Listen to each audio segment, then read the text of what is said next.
otherwise they're not. A typical point on this is that on a machine with 16-bit addressing, which is not so far into the past, although you can address 32K of memory, no, that's actually 64K bytes, 32K words.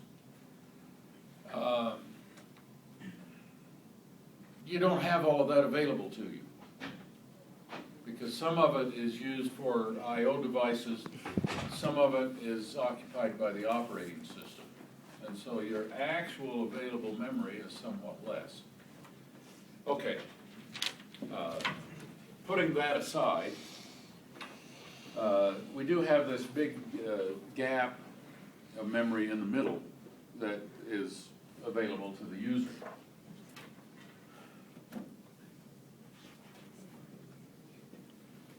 Now,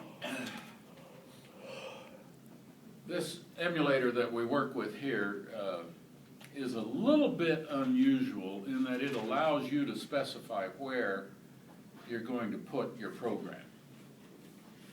Most of these systems will put the program in a particular place, namely up here.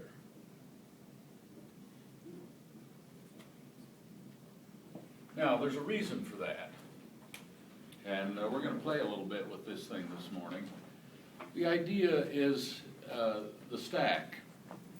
Well, when we say the stack, that's really incorrect because there's more than one. You can work with a stack in your program, and so we have a user stack that generally grows this direction in memory. At the same time, the operating system also manages a stack that sits and grows in this direction. The reason for that is that you've got as much space as possible available, so that if the user needs a lot and the operating system doesn't, we're okay. We can grow down and they don't overlap. Or vice versa. If the user doesn't do anything with the stack and the operating system because of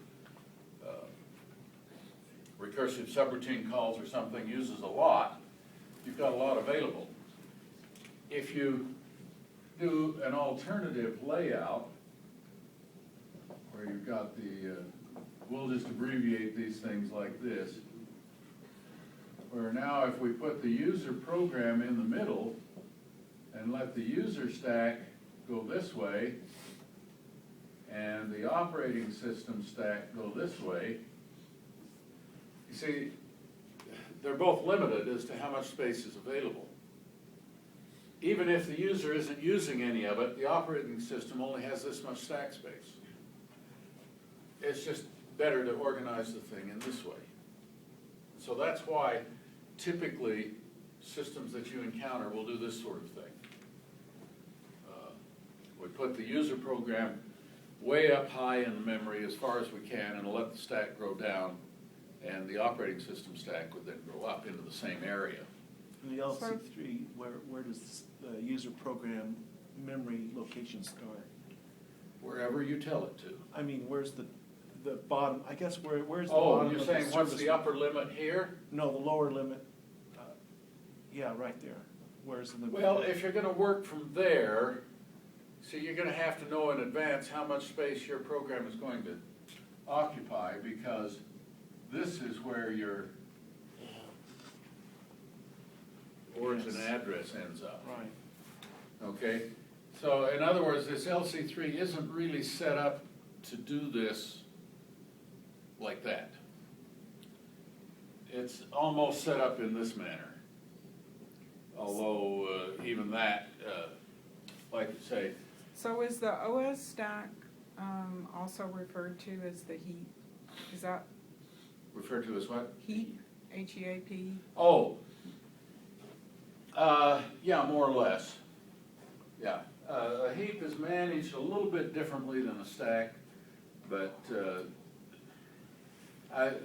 all of that stuff comes out of that block of free memory that's left in there between the user program and the operating system.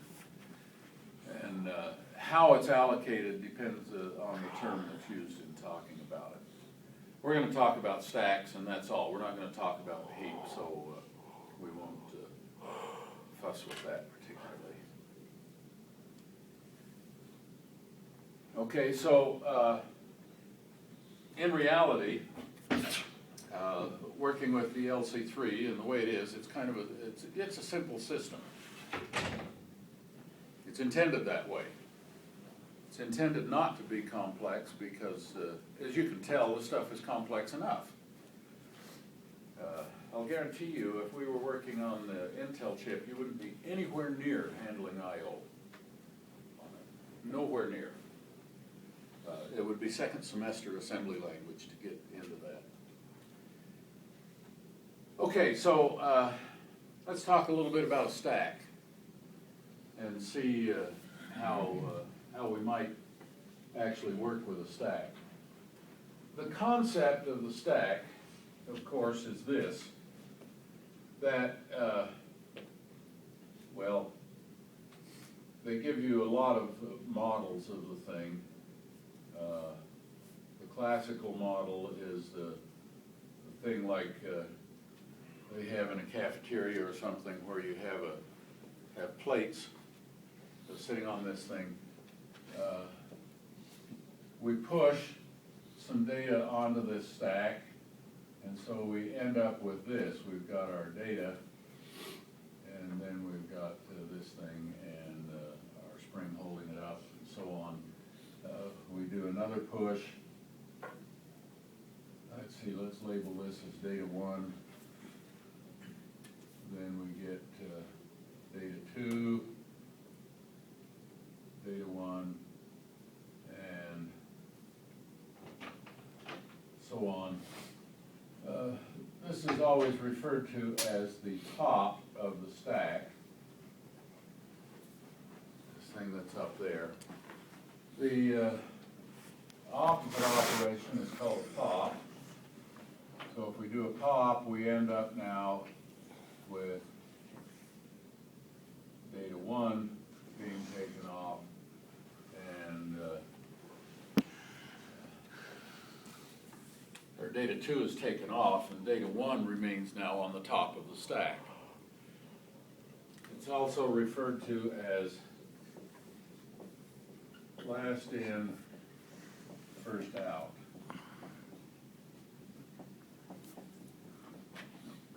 If you've seen this acronym, that's what we're talking about. Now, there are a number of ways that you can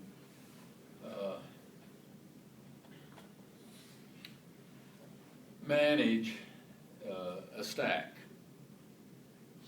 We'll write up some operations. These are the two basic operations that we talk about with a stack: push and pop.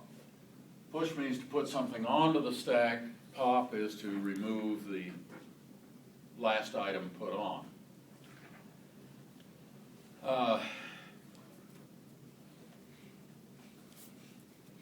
Let me show you how we can do these things, and we'll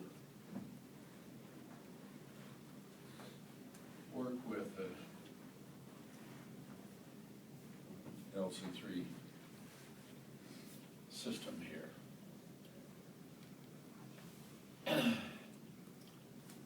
Let's suppose that we have a program here, and we start somewhere. I don't really care where. In order to facilitate this thing nicely, I'm going to put a label here on my first instruction. Now, we've pointed out that although there are 8 general purpose registers, 0 through 7, you have to be a little cautious about using register 7, because it's used in subroutine calls. Whenever you call a subroutine, it always puts the return address into register 7. In like manner, this is not required, but tradition says you use register 6 as a stack pointer. So I'm going to set up my stack now.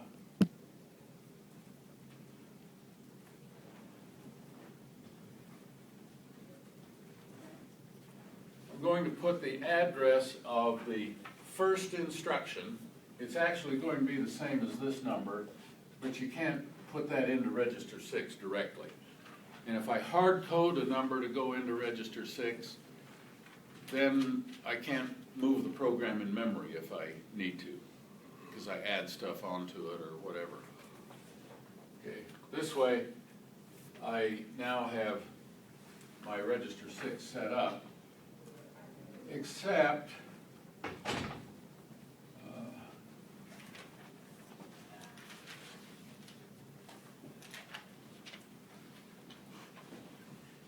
well, no, let's see. I don't want to do that yet.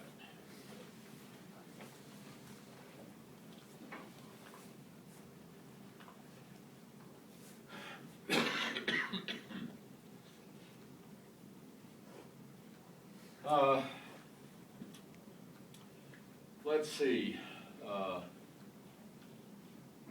Let's suppose that we generate some data here. Load register 0 from X and load register 1 from Y. Add R0, R0, R1. Now I'm going to push that result onto the stack.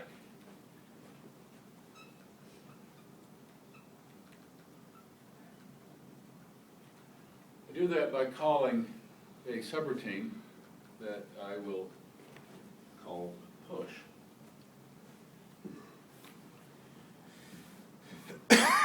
And the actual operation is really pretty simple.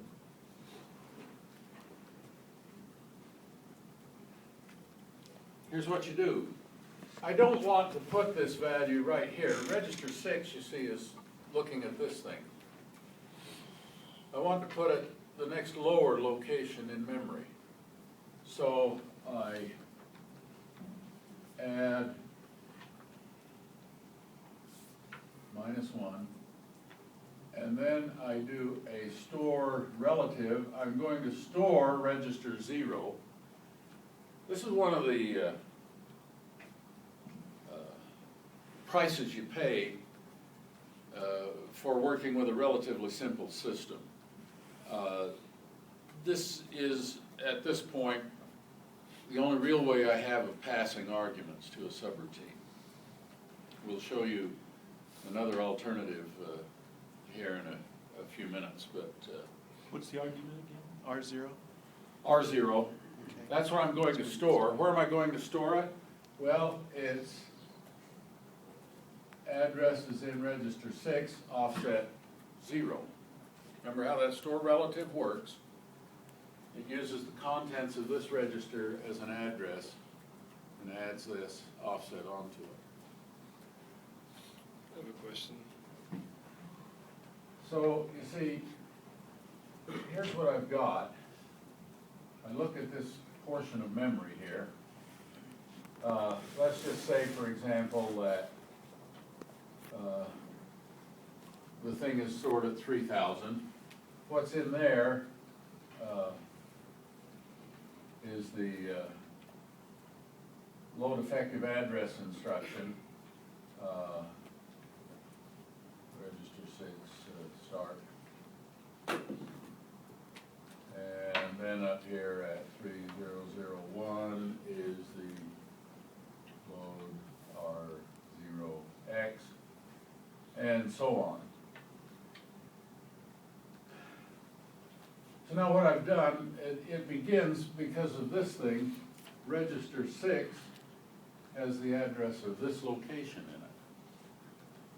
By subtracting one from it, I move it down one location in memory so that I come down to 2FFF here. That's where register 6 is now.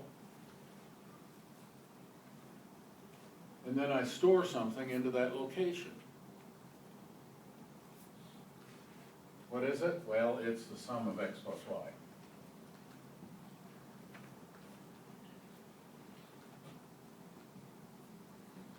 And then I So return. essentially, when you hit the undo button on your computer, it just backs up in the stack? Is that what happens? Depends on where you are.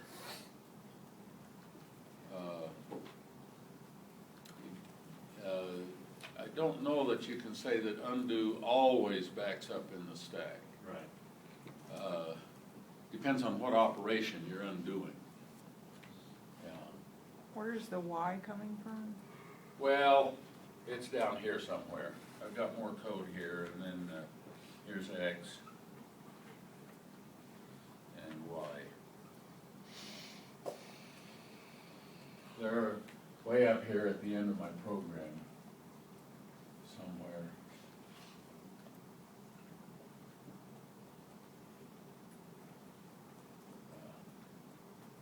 X and Y.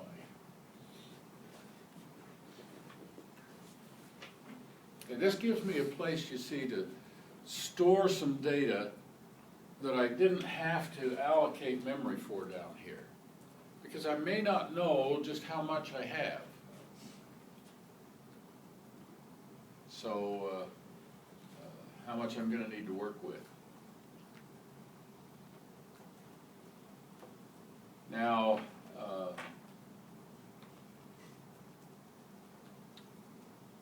if I, let's put in a couple more instructions in here.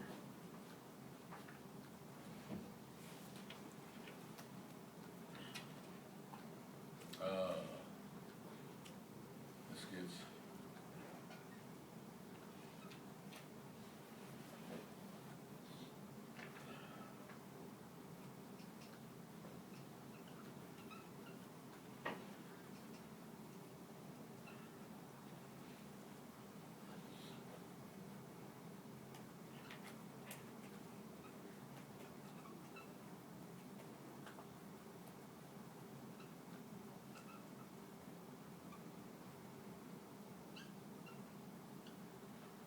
let's see, I've got to have JSR in there, not just that instruction. Okay, what's going to be put out on the stack now?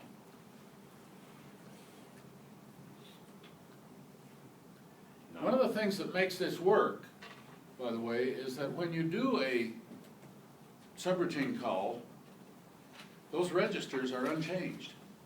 Whatever was in them before. See, I put a value here, I changed it here, it's still changed. It doesn't revert to its original value when you come back here, unless you make it, which I intentionally did not. Here, what gets put on the stack? Plus what? And I'm gonna subtract one, so now I'm at 2FFE, and register 6 is now down here.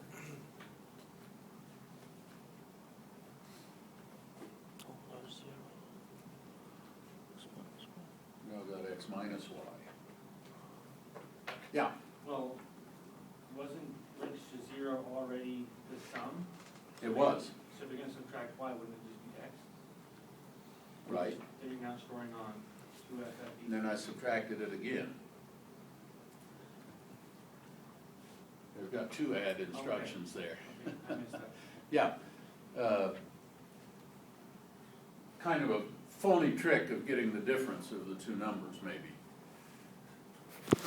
Okay, you can see how I'm pushing values out there. And we talk about the top of the stack, even though the stack is growing down to lower addresses in memory. But we still talk about the top of the stack. thing that's on the top here is x minus y.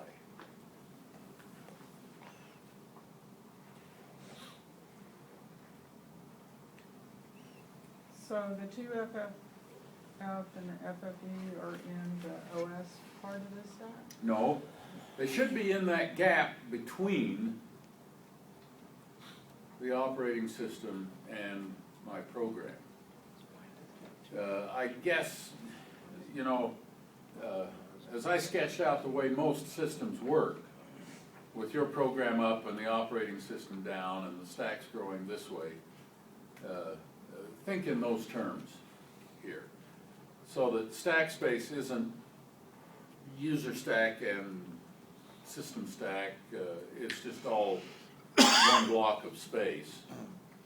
And I'm just growing down in memory from the low address of the program that I'm working from. Now, I could do it the other way. I could run my stack the other way. If we get an opportunity here, I'll show you the difference of what we would do there. Quick question. I think Okay. lots of us. Hey, what? I think all of us are asking kind of the same question. Why are there two add functions that add R0, R0, R1? Maybe it was already asked. I was just computing something so that I could put a different data item out on the stack. Okay, so that's there's all. no reason why. No, we actually- no significance to that at all. Great. I'm just doing some computations here. One of the things that we might be looking toward, perhaps, is finding this product. Okay, now, I'm not going to write the routine to actually find the product. It's potentially lengthy.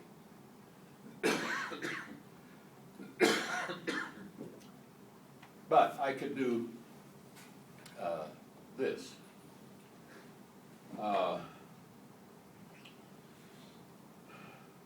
Let's see. Let's assume that I've got a product subroutine here that expects, it computes register 0 times register 1 and puts the result in register 0. And that's the part I'm not going to write. It gets, like I say, a little bit lengthy as we've been through on assignments, some tricks for writing such routines. But now, you see, I have managed to find those two values that I want. So now I have to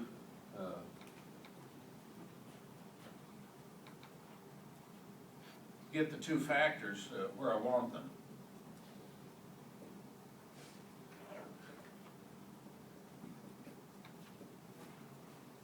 Okay, I'll clear register 1.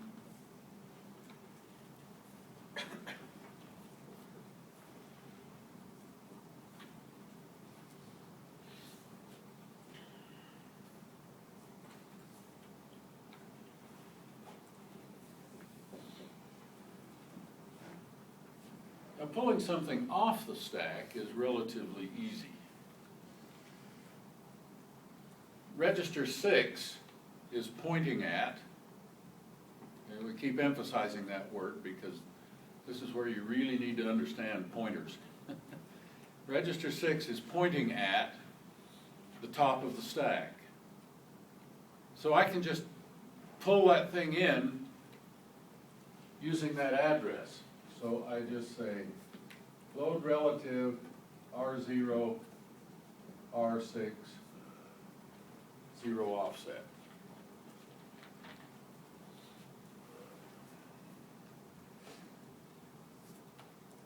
Okay, that pulls the top entry on the stack into register 0. Do you then need to increase the stack pointer then? Yeah, I don't want to leave that stack pointer where it is because it should always be at the top entry on the stack.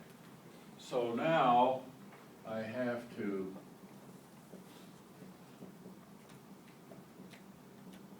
add 1,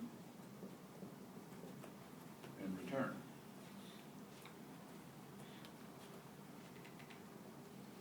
Now, the way these things have been written, it always pushes what's in register 0, and when it pops, it always sends it back in register 0. So you have to remember that in working with your main program. If you have anything in register 0 that you want to keep, you better put it someplace else.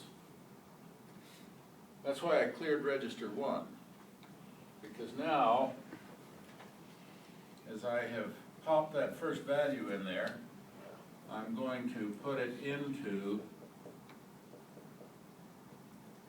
so I'll take the value that I just brought in, add it to the 0 in register 1, and store it in register 1.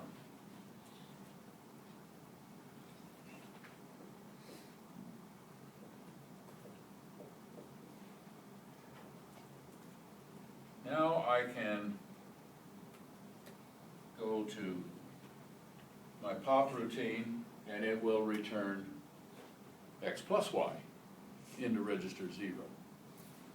So now I've got my two factors, one of them in register 0 and the other one in register 1. So to complete the thing, I can now do, what did I call it? BROD.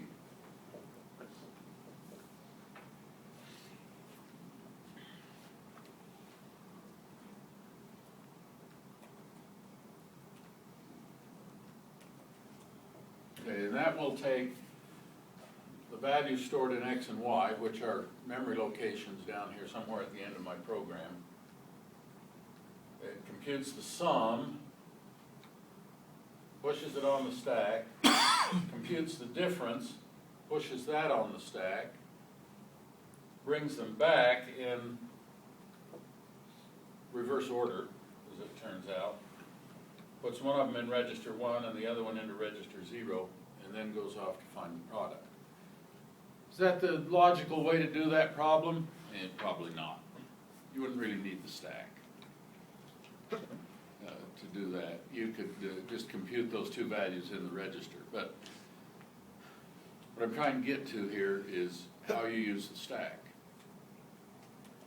The push and pop operations are very simple. A lot of architectures actually have addressing modes that do that pretty much automatically. It's just part of an instruction. You don't have to update the stack pointer separately with these things to make it work.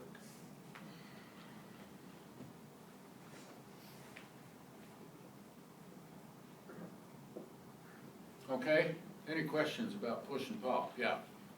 In between the two push, the JSR push calls, where does R6 change? Location that's Between here? Yeah, It doesn't. so isn't it push? It changes only here. It changes as you call the push. And remember that it doesn't reset them automatically as you go back from the subprogram to the main program. They just stay the same all the way through, unless you specifically save a register and then restore it before you return. Those things are, in a certain sense, they are global variables. That's kind of what's going on. That stack pointer is essentially a global variable.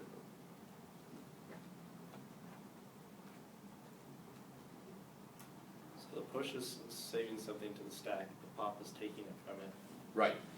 and then it's storing it into, loading it into R0. In this case, yeah, I have programmed it to always return it in register 0.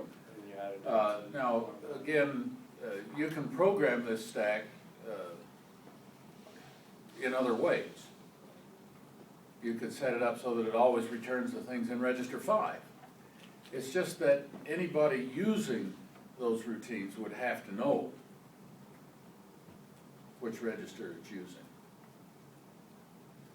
Nothing magic about register 0.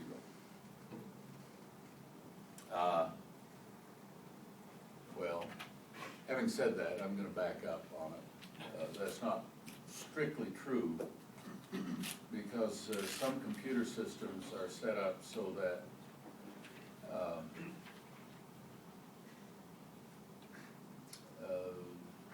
the low-numbered registers are by default set up to be ways to pass information to and from subprograms.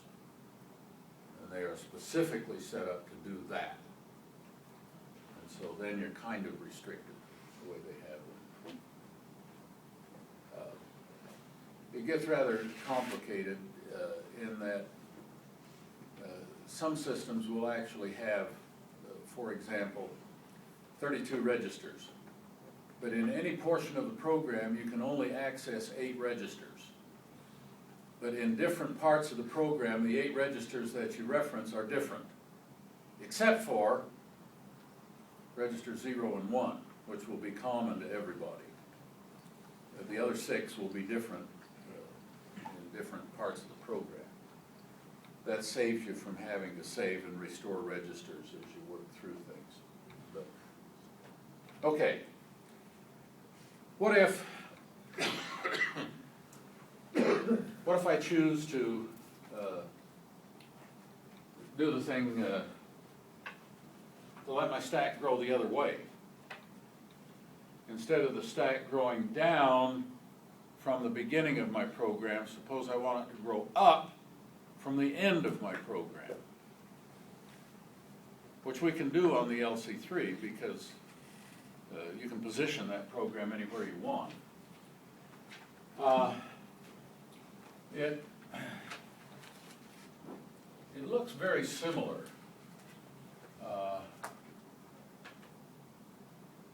Again, we'll have some starting address here.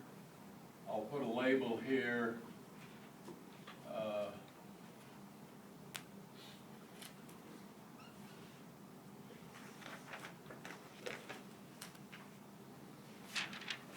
I'm going to come back and fill that in.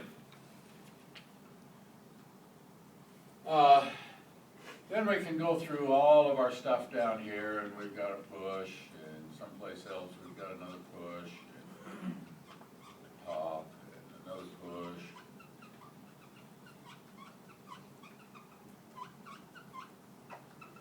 Okay, and somewhere down here we've got a halt, and then we've got some data.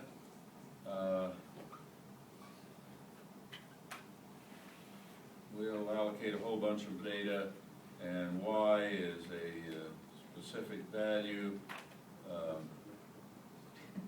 X 301, I don't care. And then we've got a Z where we've got something else, and for the sake of discussion, we'll put the end there. Now, I've left something out. Right in here, I'm going to put my push and pop routines.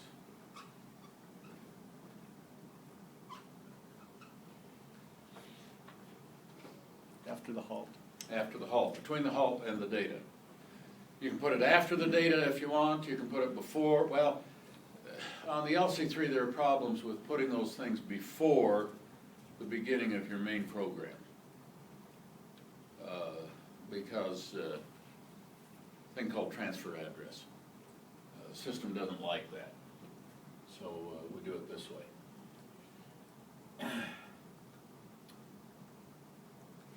Now, the way I've got this done up, Z is the last memory location of my of the whole program. Remember, the dot end is not something that occupies, it's not an instruction. It doesn't occupy any memory. It's a command to the assembler to stop. So what I really want to load in here, no, not X, Z. I want to load the address of Z. That's the last part of my program. I don't know where it is. Let's see. Up here someplace is Z. Okay, so I've got this thing set up so that register 6 is now pointing here,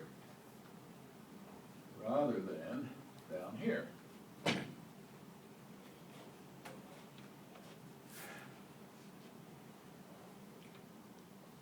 Now, what do I have to do differently with my push and pop routines?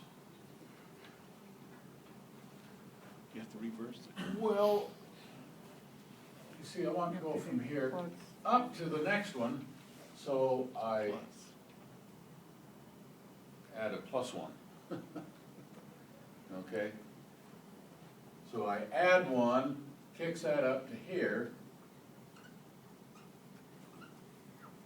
and this is where the first thing pushed on the stack goes. Do another one, it increments it. Again, I just keep going up to higher memory addresses and keep pushing the things in there. And now when I pop, I'll still just pull the thing right off of where the stack is, but now I have to bring that stack pointer down, so I need a -1. The only thing that's different.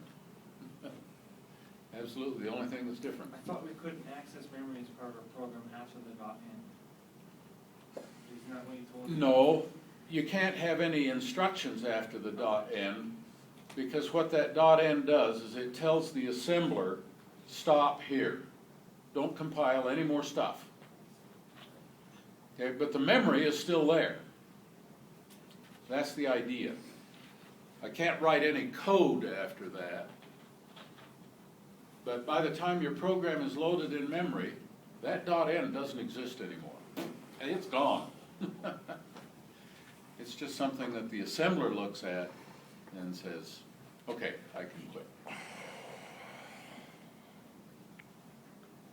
Okay, that's the point. This thing does not occupy anything in memory.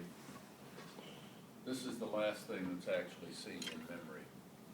Doesn't mean it's the end of memory, because it positions the program where you tell it to. It does not set it so that this Z down here would be up against your memory mapped I/O locations. That's what happens in a lot of computing systems, where it positions the program automatically. You don't tell it where to put it. It puts it there automatically.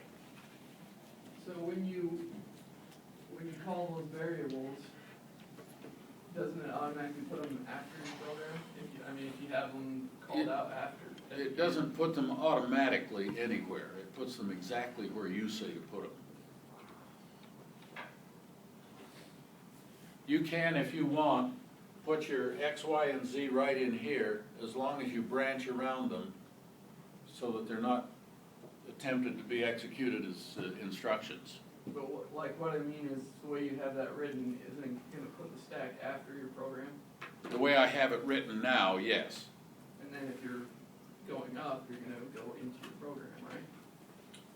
No, because here's your low address of your program, Right. and then the next instruction and the next instruction. It's just in increasing memory locations. And so the reason I put this thing to load the address of Z into the thing is so that my register 6 would be pointing at the end of the program. Oh, you just didn't put. And then I'm going to grow away from my program in a higher address direction instead of to lower addresses. Okay? Remind everybody before he walks out the door, I will not be here next week. Oh.